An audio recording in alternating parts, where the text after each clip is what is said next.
The phone call came on November 18th at 2:34 p.m. I was in my office reviewing grant applications when my phone buzzed. I almost didn't answer. Our conversations had become increasingly strained over the past 5 years. But some part of me, the part that still hoped for reconciliation, made me pick up. "Hi, Mom. Catherine." Her voice was clipped. Formal. "I'm calling about Christmas." "Hey. What time should I arrive?" Silence. Then, "Actually, your father and I have discussed it. We think it's best if you don't come this year." I set down my pen. "What? Don't come to Christmas. It's better for everyone." "Better how?" "Catherine, your brother is bringing his fiancée. Your sister is bringing her husband and the twins. This is a family celebration. We want it to be nice, successful. Not complicated by your situation." "My situation? What situation is that, Mom?" "You know what I mean. You're 42. Unmarried. No children.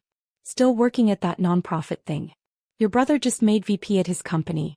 Sarah's husband is a surgeon. Their children are in private school. And you're..." "I'm what?" "You're an embarrassment, Catherine. There. I said it. You're an embarrassment to this family. You made choices that led nowhere. You have nothing to show for your life. And I don't want to spend Christmas explaining to Sarah's in-laws why my middle child is a failure." The words hit like physical blows. "I see," I said quietly. "This isn't personal. It's just realistic. You made your choices. You walked away from a perfectly good career in finance to work at a charity. You turned down marriage proposals from two perfectly suitable men. You chose this life. But that doesn't mean we have to celebrate it." "Hey," I said. "Okay, what?" "Okay, I won't come to Christmas." "Good. I'm glad you understand." "I understand perfectly, Mom." I hung up. Sat in my office staring at the wall for 10 minutes. Then I went back to reviewing grant applications. Because 847 children were depending on the Children's Hope Foundation to fund their medical treatments. And my mother's opinion of my life didn't change that. I hadn't always worked in nonprofit. 20 years ago I graduated from Wharton with an MBA. Top 10% of my class. Recruited by Goldman Sachs, Morgan Stanley, McKinsey. Offers ranging from $180,000 to $220,000. I chose Goldman. Investment banking. 80-hour weeks. Deals worth billions. Bonuses that paid for luxury apartments and designer wardrobes. My parents were thrilled. Finally, Mom said at my graduation. A child who's making something of herself. My older brother, James, was already a marketing director at Procter & Gamble. Making $160,000. Successful. Stable. My younger sister, Sarah, was in medical school. On track to become a pediatrician. Mom bragged about her constantly. And I was the investment banker. The one making the most money. The one with the impressive title. For 3 years I lived that life. Manhattan apartment. Expense account. Client dinners at restaurants where entrees cost $85. I wore Armani suits and carried a Prada bag and worked until 2 a.m. reviewing pitch books. I was miserable. Not because the work was hard. I didn't mind hard work. But because it meant nothing. I spent my days helping billionaires get richer. Structuring deals that moved money from one column to another. Creating shareholder value. Maximizing returns. And every night I went home to my empty apartment and wondered what the point was. The breaking point came on a Tuesday in October. I was walking to the subway after a 16-hour day. Exhausted. Carrying a briefcase full of documents I'd need to review before a 7 a.m. meeting. I passed a man sleeping on a cardboard box. Mid-50s. Worn clothes. A sign. Veteran. Hungry. Anything helps. I'd passed him every day for 6 months. Never stopped. Too busy. Too tired. Too focused on getting home. That Tuesday I stopped. "Excuse me," I said. "Have you eaten today?" He looked up. Surprised that someone was talking to him. "No, ma'am." I bought him dinner. Pizza from a place on the corner. 2 slices and a soda. Cost me $8.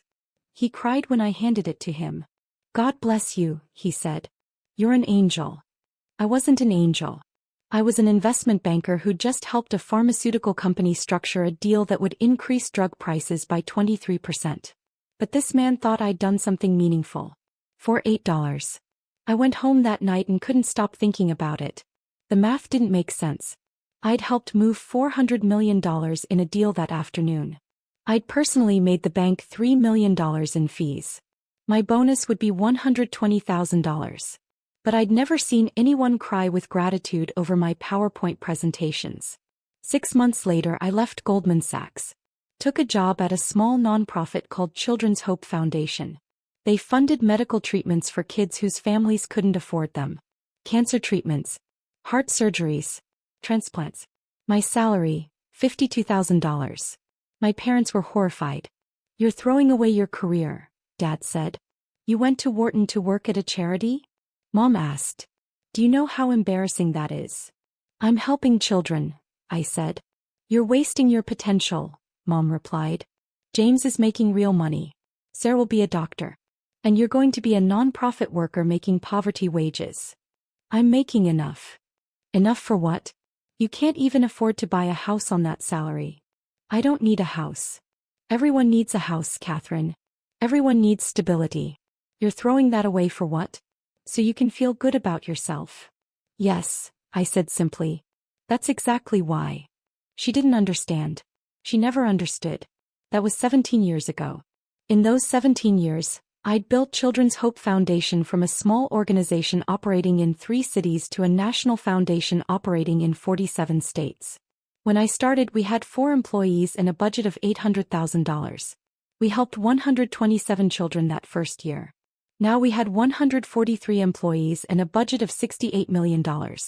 Last year alone, we'd helped 8,247 children receive life-saving medical treatment. I'd spent 17 years building something that mattered. I'd written grants, courted donors, spoken at conferences, built partnerships with hospitals, pharmaceutical companies, and medical device manufacturers. I'd negotiated with insurance companies to cover treatments they initially denied. I'd fought with hospital billing departments to reduce costs. I'd sat with families in waiting rooms while their children went through surgery, holding their hands, promising them we'd figure out the money. 3 years ago, I'd been promoted to executive director. Salary, $140,000. Not Goldman Sachs money, but enough. 2 years ago, we'd launched an innovative partnership with 6 major children's hospitals. A program that caught complications early and reduced treatment costs by 34% while improving outcomes. 1 year ago, that program had been featured in the New England Journal of Medicine. Peer-reviewed research showing that our model saved lives and money simultaneously. 6 months ago, we'd been approached by a major philanthropic foundation. They wanted to donate $15 million to expand our program nationally. I'd spent 6 months negotiating that donation, working with their team, proving our impact, demonstrating how their money would save lives. The donation came through in October. Total amount, $12.4 million. The largest single donation in Children's Hope Foundation history. With that money, we'd expand to serve 15,000 children annually. We'd open offices in 12 new cities. We'd hire 89 new staff members. We'd save an estimated 2,100 lives over the next 5 years. But my mother thought I was an embarrassment. After Mom's call, I didn't tell anyone about Christmas. My colleagues assumed I was spending the holiday with family.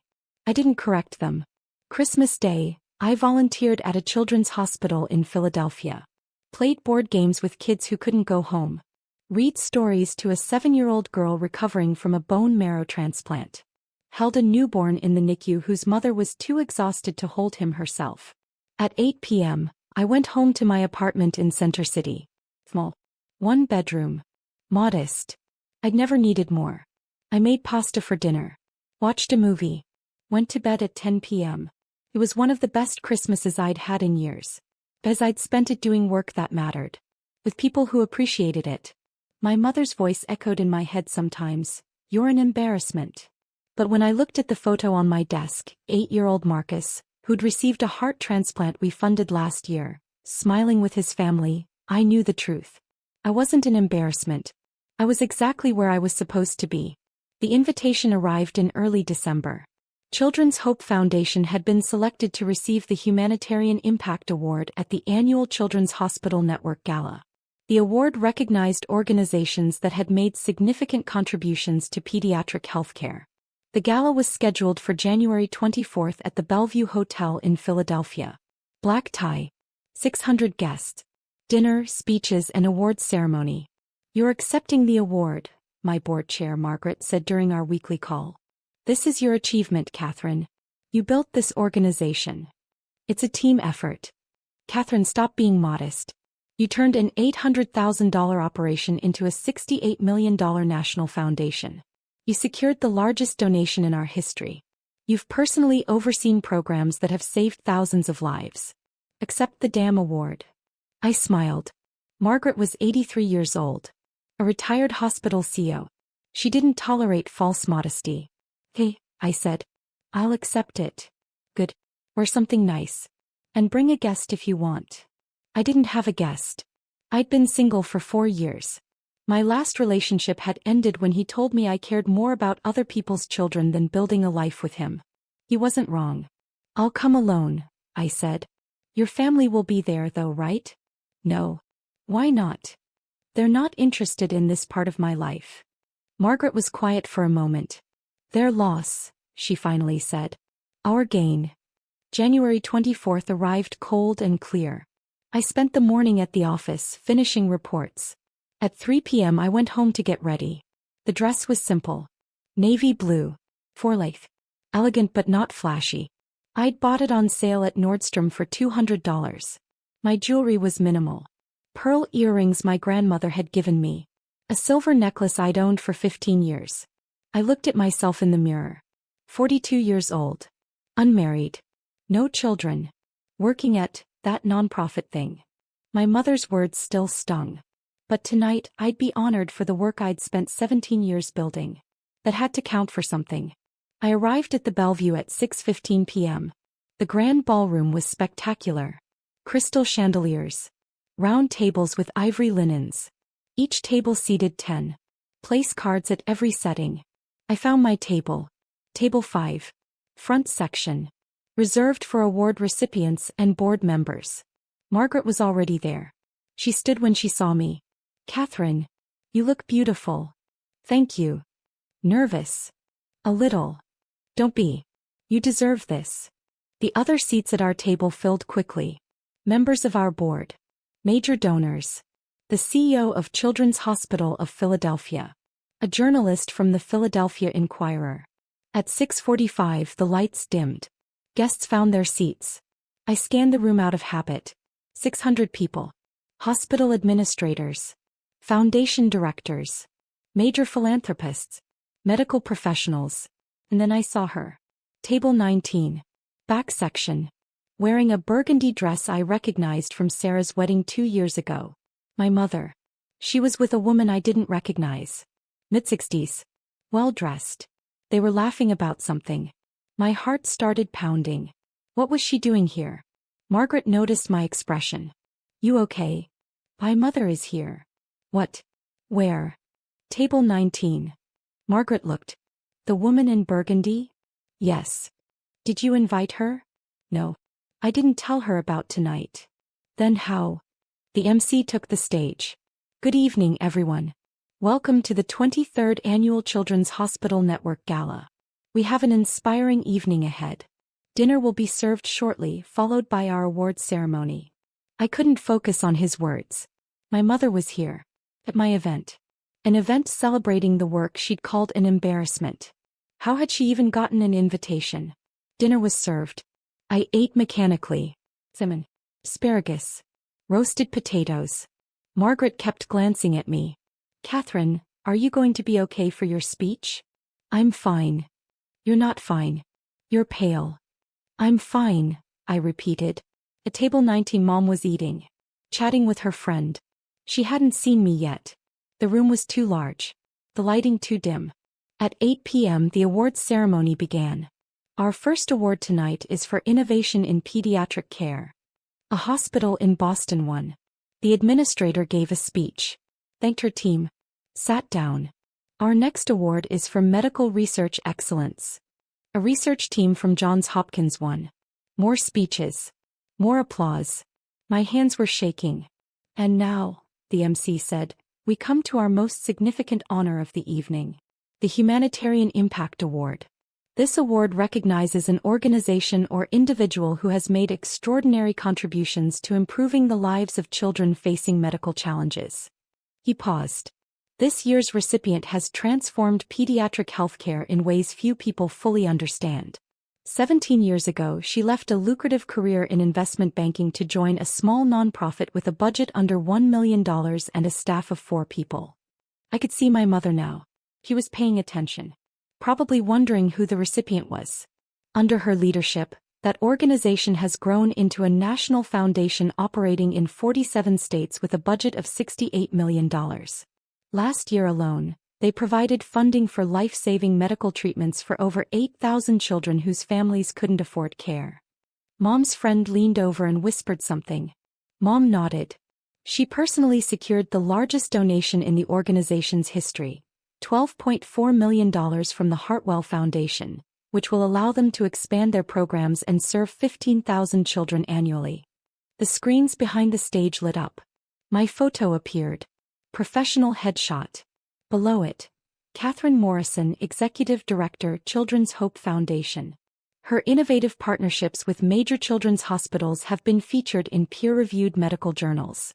Her work has saved an estimated 4,200 lives and prevented millions in unnecessary medical costs. My photo was now on 3 screens. 20 feet tall. Please join me in honoring this year's Humanitarian Impact Award recipient, Catherine Morrison. The room erupted in applause. Everyone stood. I stood slowly. Walked toward the stage. As I passed table 19, I looked directly at my mother. She was frozen, staring at the screens.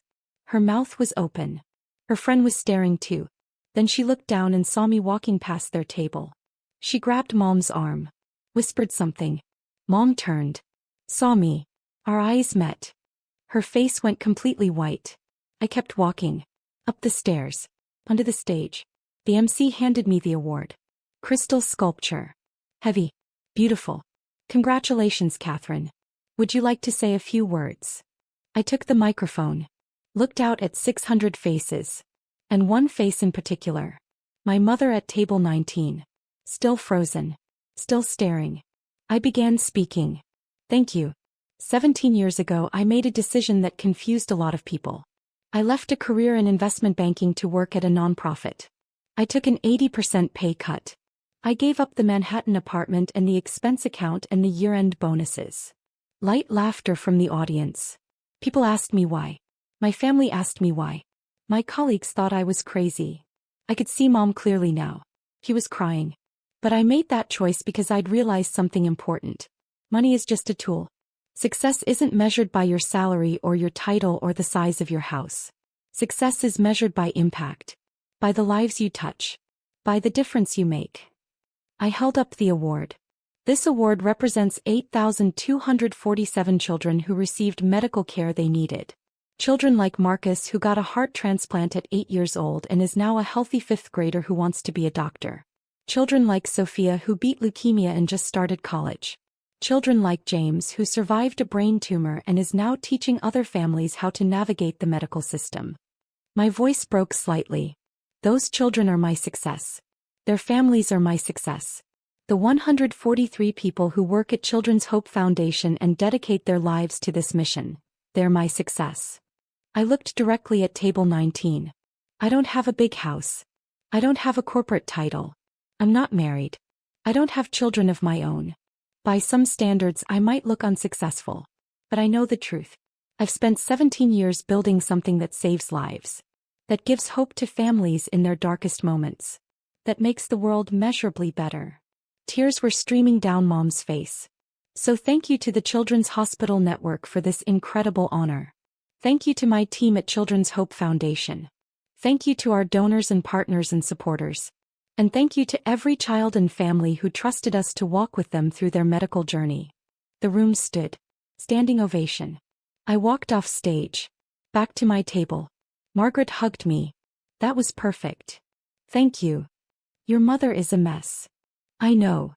Are you going to talk to her? Not here. The ceremony continued. More awards. More speeches. At 9:30 the formal program ended. Networking began. People mingled. Approached the award recipients. Asked for business cards. I was immediately surrounded. Hospital administrators wanting to partner with us. Donors interested in supporting our work. Journalists requesting interviews. At 10:15 I saw my mother approaching. She was walking slowly. Like someone in a dream. Her friend was behind her looking uncertain. The crowd around me noticed. Sensed something private was happening. They drifted away. Mom stopped 3 feet from me. Catherine. Mom. I didn't know. Didn't know what? Any of this. The foundation. The work. She gestured at the screens where my photo still displayed. All of this. You never asked, I said quietly. You said you worked at a nonprofit. A small charity. It was small. When I started, I built it into what it is now. $12 million. $12.4 million. The Hartwell donation. Plus $68 million in annual operating budget. Plus partnerships with 47 hospitals. Plus. Stop. He was crying harder now. Please stop. Her friend stepped forward. I'm Susan Porter. I'm on the board of Children's Hospital. I invited your mother tonight. I had no idea you were related. I just knew she lived in the Philadelphia area and mentioned she had children. I thought she'd enjoy the gala. Thank you for bringing her, I said. Susan looked between us. I'll give you two some privacy. She walked away. Mom and I stood there. Finally, she said, I called you an embarrassment. Yes. I uninvited you from Christmas. Yes. I told you that you were a failure. That you had nothing to show for your life. I remember. Catherine, I'm so sorry. I'm so incredibly sorry. Why? I asked. Why did you say those things? Why did you believe them? Because I'm a fool, she whispered. Because I measured success by the wrong things. Because I compared you to James and Sarah and their salaries and titles and I couldn't see what you were actually doing. I told you what I was doing. You didn't want to hear it. You said you worked at a charity. You said you helped sick children. I thought that meant you were a low-level employee. A caseworker. Someone who filed paperwork. I didn't understand you were running the entire organization. Building it. Transforming it. Would it have mattered? I asked quietly. If I'd told you I was the executive director? If I'd told you about the budget and the staff and the children we were saving? Would you have respected me then? Or would you have still thought I should have stayed in banking and made more money? She was silent. That's what I thought, I said. Catherine. Mom, I've spent 17 years being dismissed by you. 17 years of family dinners where James's promotions were celebrated and Sarah's achievements were praised and my work was glossed over as that non-profit thing. 17 years of feeling like I was the disappointment. The embarrassment. The child who didn't live up to expectations. You're not. I know I'm not, I interrupted. Tonight proved that. 600 people standing and applauding for work I've spent nearly 2 decades building. Major hospitals wanting to partner with us. A $12.4 million donation because someone believed in our mission. Children alive today because of programs I created. I took a breath. I know my worth, Mom. The question is, do you? She stared at me. Yes, I see it now. I'm so sorry it took this long. I'm sorry too, I said. I'm sorry you missed 17 years of my life because you were so focused on what you thought success should look like that you couldn't see what it actually looked like. Can you forgive me? Eventually, I said. But not tonight. Tonight I'm going to celebrate this award with people who've believed in me from the beginning. People who saw my potential when you saw my failure. People who understood that saving children's lives matters more than salary and titles. Catherine. Go home, Mom. Go home and think about why you said the things you said. Why you believed them. Why you couldn't see your own daughter for who she really was. When can I see you again? When you're ready to actually know me, I said. Not the version you want me to be. The real me. The person who chose meaning over money. Impact over image. Children's lives over corporate prestige. She nodded slowly. I'll call you. Okay. She started to walk away. Then stopped. Turn back. For what it's worth, Catherine, I'm proud of you. I should have said that 17 years ago. I'm saying it now. I'm so incredibly proud of you. Thank you, I said quietly. She left. I stood there for a moment. Then Margaret appeared beside me. How are you feeling? Tired, I admitted. Want to leave? Not yet. I want to talk to the people who came here to support us. The donors. The partners. The believers. That's my girl, Margaret said. We spent the next hour networking. I talked to hospital CEOs about expanding our programs. I discussed partnership opportunities with 3 major foundations. I gave interviews to 2 journalists about our model and our impact. At 11:30 I finally left. In the Uber home I looked at my phone. 17 messages. 3 from board members congratulating me. 2 from major donors wanting to schedule meetings. 5 from colleagues who'd watched a live stream of the ceremony. 4 from journalists requesting interviews. 2 from hospital administrators. And 1 from my sister Sarah. Catherine, I just saw a video of your speech online. Why didn't you tell us about any of this? I had no idea. Call me. I didn't call. I went home. Changed into pajamas. I sat on my couch with my award on the coffee table. Looked at the photo of Marcus on my phone. The 8-year-old with a new heart. Smiling. Alive. That was success. Not my mother's approval. Not my family's understanding. Just that smile. That life. That moment of hope in someone's darkest time. I fell asleep on the couch with my tea cooling on the table and my award reflecting the streetlights from outside. Mom called 3 days later. Catherine. Mom. Can we talk? I'm listening. I've spent the past 3 days reading about your work. Everything I could find online. Articles. Interviews. The medical journal study. The foundation's annual reports. I read all of it. Okay. I didn't understand. I truly didn't understand what you were building. I thought nonprofit meant small. Ineffective. A nice hobby for people who couldn't succeed in the real world. I was so wrong. Yes, I said. You were. Can I come see your office? Meet your team? Actually learn about the work you do. I was quiet for a long moment. Why? I asked. Why now? Because you saw me on a stage. Because 600 people applauded? If I'd won this award and nobody had been there to see it, would you care? I want to care about the right things, she said quietly. I want to understand what matters to you. What you've sacrificed for. What you believe in. This isn't about sacrifice, I said. I didn't sacrifice anything. I chose this life. Deliberately. Enthusiastically. I chose meaning over money. Impact over image. And I'd choose it again 1,000 times. I know that now. Do you really? Or are you just impressed because a fancy gala gave me an award? Silence. Then, both, she admitted. I'm impressed by the award. I'm ashamed I didn't see it before the award. And I'm trying to do better. That's honest, I said. So can I visit? Yes. But Mom, this is a working office. We're not a showpiece. We're busy people saving children's lives. If you come, you'll see the reality. The grant applications. The desperate families. The hospital bills. The hard decisions about who we can help and who we can't.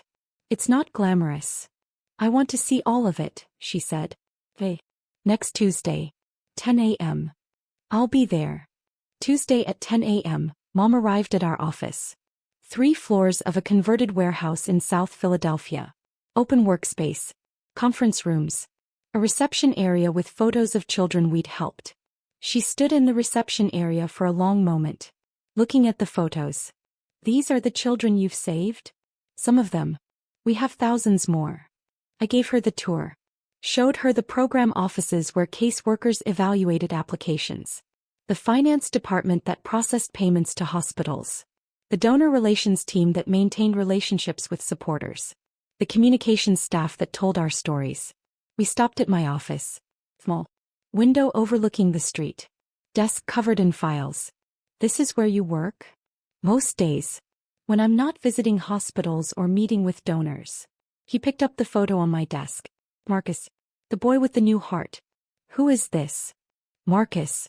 He was 8 when he got a heart transplant we funded. He's 12 now. Healthy. Happy. Wants to be a cardiologist. You kept his photo. I keep photos of lots of children. They remind me why this matters. Mom set the photo down carefully. Catherine, I need to tell you something. Okay. When you left Goldman Sachs, I thought you'd made the biggest mistake of your life. I thought you were throwing away your future. Your potential. Your security. I was so angry at you. I know. But I was wrong. You didn't throw anything away. You built something extraordinary. You found work that matters. Work that saves lives. Work that gives hope. And I was too blind to see it. Why? I asked. Why were you so blind to it? She sat down. Looked out the window. Because I measured success by the wrong things, she said slowly. I grew up poor, Catherine. Really poor. My father worked in a factory. My mother cleaned houses. We had nothing. I spent my childhood wearing hand-me-downs and eating government cheese. When I married your father and later Richard, I finally had stability. Security. And I wanted that for my children. I wanted you to have what I didn't have. Money. Status. Safety. I understand that, I said. But Mom, I do have security. I have a good salary. I own my apartment. I have retirement savings. I'm not struggling.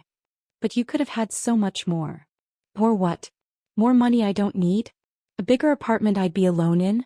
A corporate title that means nothing when I go to sleep at night. He was crying. I wanted you to be safe. I am safe, I said gently. I'm safe in a life I chose. A life that fills me with purpose. Every day I wake up knowing that the work I do matters. That children are alive because of decisions I make. That families have hope because of programs I built. How many people can say that about their work? Not many, she whispered. I have enough money. Enough security. And I have meaning. That's more than most people get. That's everything I wanted. She looked at me. You're remarkable, Catherine. I'm sorry it took me 42 years to see it. 42 years minus 17 years of me doing this work equals 25 years, I said. You saw me clearly for 25 years. It's the last 17 you missed. But we can work on that. How? By you actually asking about my life. My work. What I'm proud of. What challenges I'm facing. Not comparing me to James or Sarah. Just seeing me as myself. I can do that, she said. Can you? I'm going to try. Really try. Over the next 6 months she did try.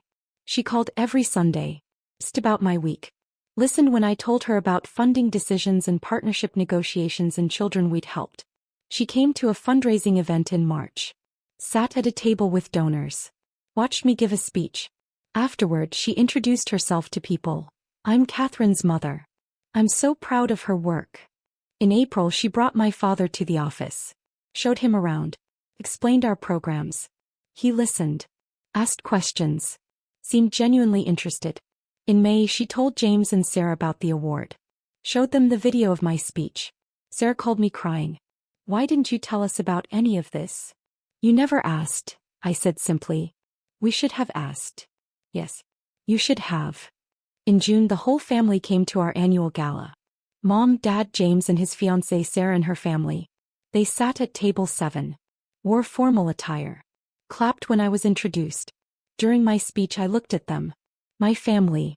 Finally seeing me. Not the embarrassment. Not the failure. Not the disappointing middle child who'd made bad choices. Just me. Catherine Morrison.